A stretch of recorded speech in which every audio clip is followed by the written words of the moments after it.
Hello guys, what's up and welcome back to our YouTube channel. So ang video natin guys ngayon is quick view tayo dito sa bundok dahil katatapos lang ng ating work and ayan napag-isipan namin na maglibot dito sa kabundukan.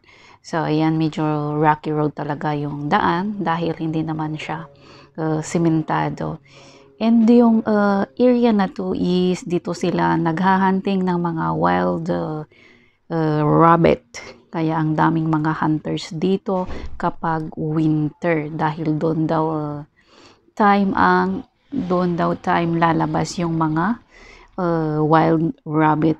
At saka alam nyo guys, kapag tag-ulan dito is may mga mushroom din, mga na tumutubo kaya may mga tao din na umaakyat dito para mangulik ng mushroom.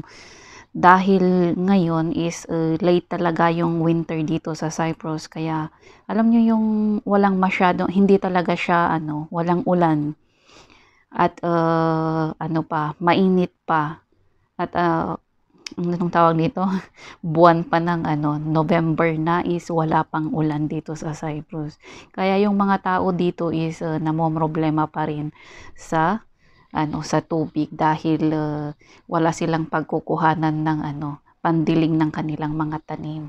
So ayan nga guys, kita nyo naman 'di ba? Medyo dry yung lupa. Kita ba diyan sa diyan sa baba. Babalik pala kami doon sa baba dahil nagkamali yung akyat namin. So babalik kami doon. Dahil napunta kami sa pinakatuktok na wala palang daan doon pababa rin. So ayan bumalik kami para umano dyan sa isang daan.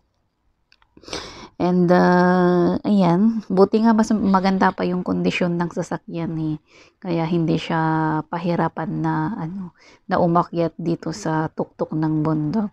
So ayan siya guys, umikot lang kami para grabe tingnan nyo nga naman so rocky.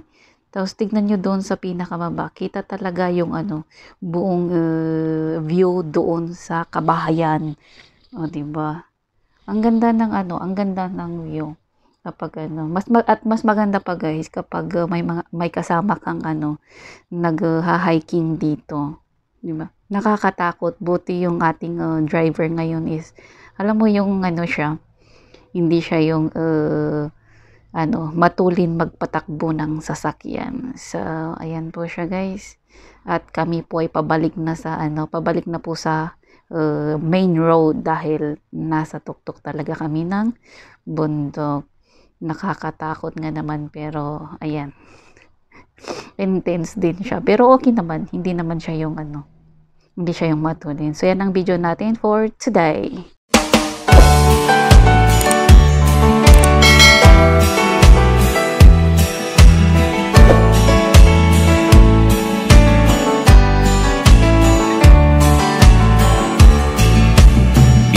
Nan lobo kagida